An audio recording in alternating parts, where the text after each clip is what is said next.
Hey YouTube, how's everybody doing today? Today what we're gonna do is a video over I got a call out from Shayne over there saying go through everything that's wrong with your truck. So today that's what we're gonna do. I'm gonna walk you guys around the truck, the interior and the exterior, and show you what is exactly wrong with the truck. But before we start that, what I wanted to do is I want to tell you guys we reached 100 subscribers. I believe we're at 103 subscribers at the moment. So what I'm gonna do is I'm gonna read through those comments and I'm actually gonna start getting in touch with the winner of the rock light. So hopefully one of you guys will be getting some rock lights soon. But without further ado, here we go.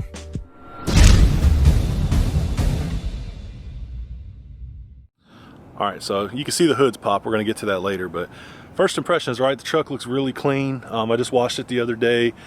It's kind of hard to see the actual issues with it, whether it be just like small nicks in the paint or rock chips, things like that. So pretty clean truck, but once you walk up on her, you're gonna find issues just like you will with any other vehicle, right? Because none of them are perfect, especially when they're daily drivers. So what we'll do is we'll start here on the front, and then we'll walk ourselves around, and then I'll actually get into the motor and let you guys know what's wrong up there. First and foremost, I did these headlights myself.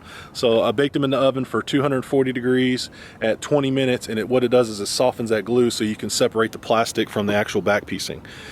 So I don't know if you guys can see that, but it doesn't look too pretty right there, right? It's a homemade job. I never did it before. This is my first time. So with this headlight right here, one of the plastic clips are broke, so it's not actually sitting as close as it should towards the bottom there. I broke that top plastic clip off. This headlight itself fogs every once in a while. It's not all the time, but it does fog from time to time. On the front end here, there's minor chips here and there. You can see right here, there's one. They're just everywhere. It's a black truck, you're gonna see them. There's another one. And I do have a scratch right over here. So black paint shows everything. But for the front end, that's really all I have.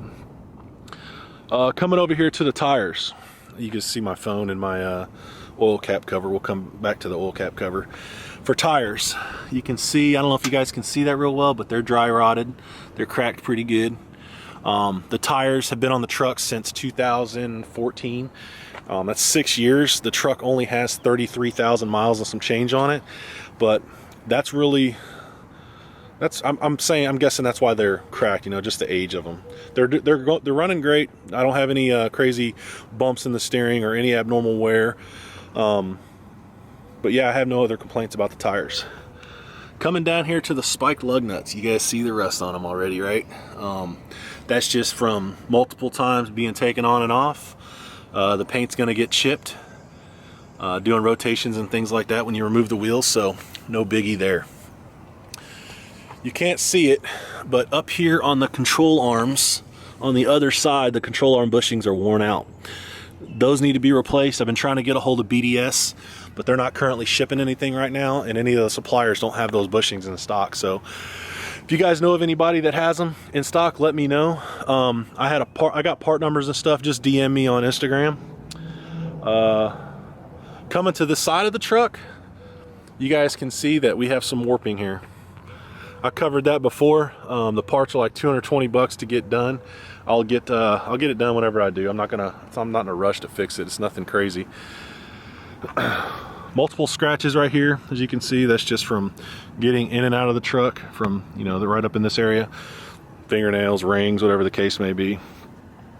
No really obvious dents or anything, due to the simple fact that I just got it, did a paintless dent repair on it probably about a month or two ago. There's another scratch right here, pretty good one. These fender flares, they are separated a little bit right here, but nothing crazy. I wish the plastic or the adhesive was a little better. But when you take out these wheel well liners, it is a pain in the butt to get them out. And then what you're doing is you're pulling all these bolts right here to get it out. So this does separate from time to time just from prying on it.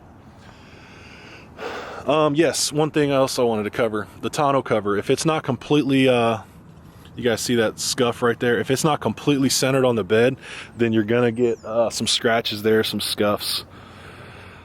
Coming around here, nothing really wrong with the tonneau cover other than those scuffs. I bought the truck with the tonneau cover on there. I don't know if you guys can see it real well. It's not particularly my favorite. I'd rather have like a backflip, the ones that the trifold, in case I wanted to haul something tall, I could just lay it down on itself. But yeah. Coming around over here, another little scratch in the paint there. I did just get a new tip. I went to an 8-inch tip. Looks pretty good. I don't think they sound any different, but that's just me. Once again, these tires are cracked up pretty good. And then if you look over here, here's the actual bad part of the actual tonneau cover rubbing. Not a fan of that. So, don't know how much that's gonna cost me to get like painted once I remove this thing, whenever I do that. So, once again, the warping of the trim molding. This one isn't so bad. This one's starting to do a little bit. Multiple scratches in here due to the simple fact that opening the door all the time. I do got some good rock chips down here. There, one there, one there, one there. My truck doesn't have a crazy offset. The wheels are at 0 offset, so there's not much of a like them sticking out of the side, but it still manages to throw stuff up there. Let's go back to the bed. I'll show you guys that real quick.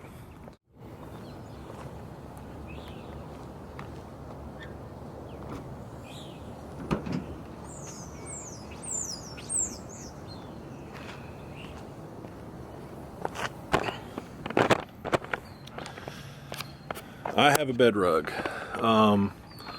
I love these things. I don't know if you guys have ever had any experience with them. It's like a marine grade plastic. It's not actually a carpet and it doesn't mold, so it's just like a plastic. It gets wet and it actually just dries out. You can spray it out with a pressure washer. I cut the sides out here so you can actually see the actual hook coming out there. Keep the toe strap back here, keep my drop hitch, multiple miscellaneous straps in case I ever need to haul anything. But the only discrepancy I have for this is the adhesive on the back of on the tailgate one is actually starting to come off a little bit. It's a little warmer, so it's sticking right now, but when it's cold, this whole damn thing pretty much just comes and flaps over. So no other complaints there. One of the things I don't like about this, and it's not really a thing that's wrong with it, is when I'm washing the truck, there's a lot of water that gets caught up in here. And so I got to hit it with the pressure washer pretty good just to get it down and get all that soap out of there so it doesn't leave streaks on the paint. All right, now we're in the engine bay. Let's get this oil cap cover. So you guys see this, it came with the D&J Precision valve cover. It's supposed to sit right here. But the other day I was having a hard time getting the oil cap off, and this thing just kept spinning around it. So I just took it off for the time being. I need to get like some super glue or some double-sided tape that's gonna hold it on there real good, and that should fix that issue. So problems in here, there's not too many. One of the things I don't like is, or what I think is wrong, is my coolant reservoir. I don't know if you guys saw my Instagram post about I'm having a lot of coolant blowing out. And if you guys can see right here, here's the coolant hose. I usually just keep it tucked in this hole right here, and it spits out that way. But I'm getting a lot of overflow from it. I don't believe it's a head gasket. I believe it's just the system burping itself. So last month I did the actual auxiliary radiator delete, and I got rid of the Y pipes, and I put this cool WC fab pipe in here, and then I put another one down on the lower side underneath the what is it called? The air intake. There's some hoses down there if you guys can see them.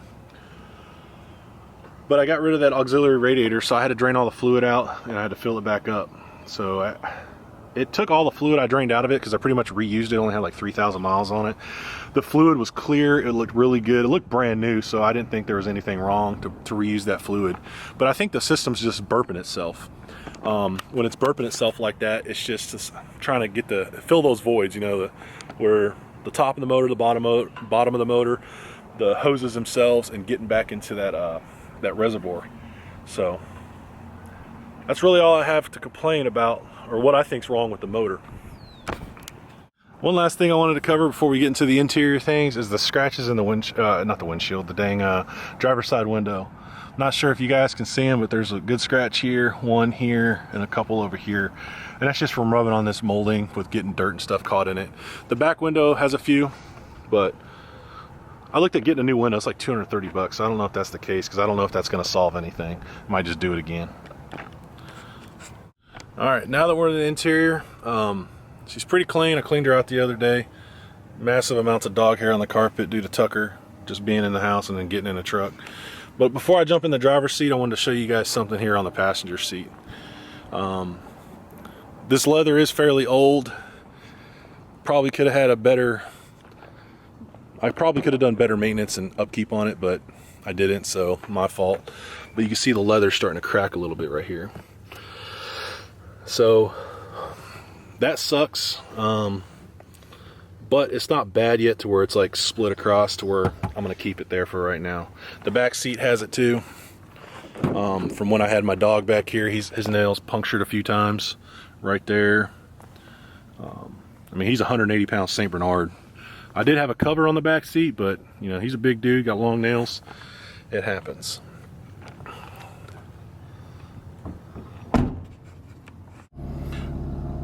Right turn signal light out. Low high beam headlight out. Brake light out. License plate light out. Backup light out.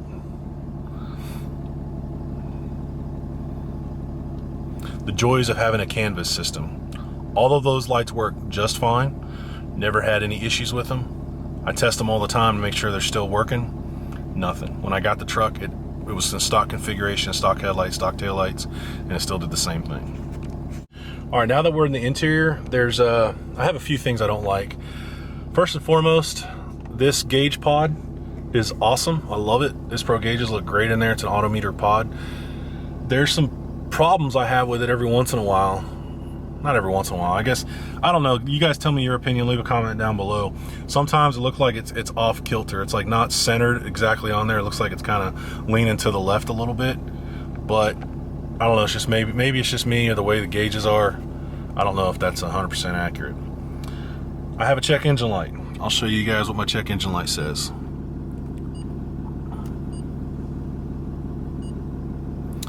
Crankcase pressure sensor circuit low. It's P051 Charlie.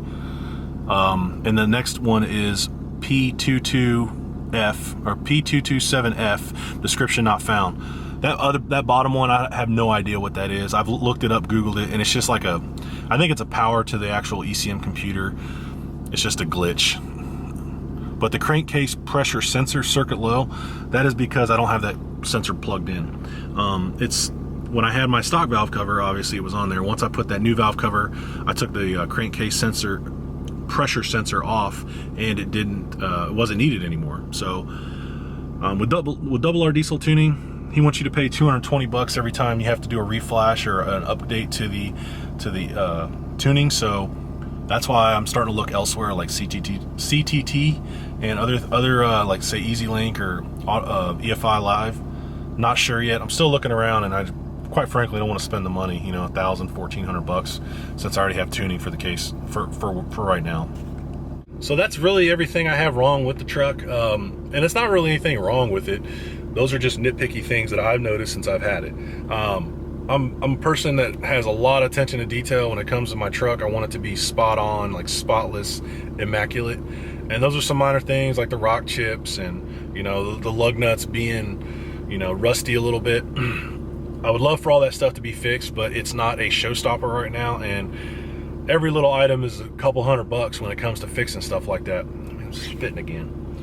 But that's pretty much the flaws with the truck. The truck only has 34,298 miles on it. It's a 2014 model. It was made in August of 13, so it was made, you know, in 2013, the later end of the year, but the previous owner before me didn't drive it a lot. He had multiple vehicles, and I don't even think he drove this thing in like crappy weather. That really drew me to it, you know. It's just somebody that I know took meticulous care of this truck, and I'm the same way. So we still talk, and we go back and forth all the time, because he's got a 5th gen now, a 2019 mega cab, and he's about to do a 6-inch lift and 37s to that one as well. But yeah, he was an awesome previous owner. I know he took care of it, and now that I have it, I'm doing the same. Obviously, I've done a lot of performance mods to it since then, but he follows all that stuff. He follows me on YouTube, follows me on Instagram. He sees the progress of the truck, and we talk all the time. So other than that, the truck's really doesn't have that many issues. So I wish I could, you know, fix all those minor issues or flaws, but quite frankly, I just don't think there's too much to mess with. So one other thing I'm not too crazy about with this truck and what I think's wrong with it is the tuning. You guys saw the dyno run I did about a month ago, 482 horsepower. The more and more research I've done, the more people I talk to, that just does not seem accurate. That dyno had no load on it. It was just a free spinning dyno. I'm not exactly sure what the differences are. I know there's like a loaded dyno and one with an eddy brake, so it puts a load on vehicles, specifically with turbos that have boost. So I'm pretty sure that that dyno run was inaccurate, and I probably have a lot more power in the truck. And also the tuning comes into effect with that as well. So I feel like my tunes are very conservative, and I get it. I understand why he did it that way, but I'm looking at other companies when it comes to tuning now. So once I get that done, once I get some new tuning done, I'm actually going to try to take it back to try to find a different dyno.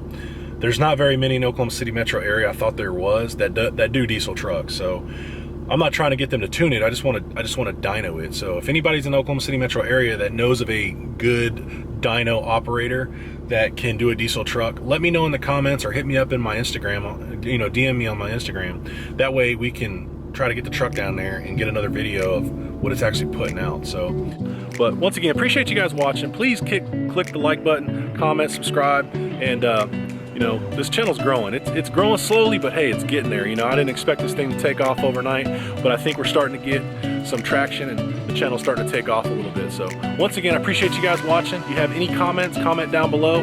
And if you have anything you want to talk to me directly, hit me up on my Instagram. Just DM me over there. It's the same, OKC_6.7, and we'll get your questions answered. See you guys on the next upload.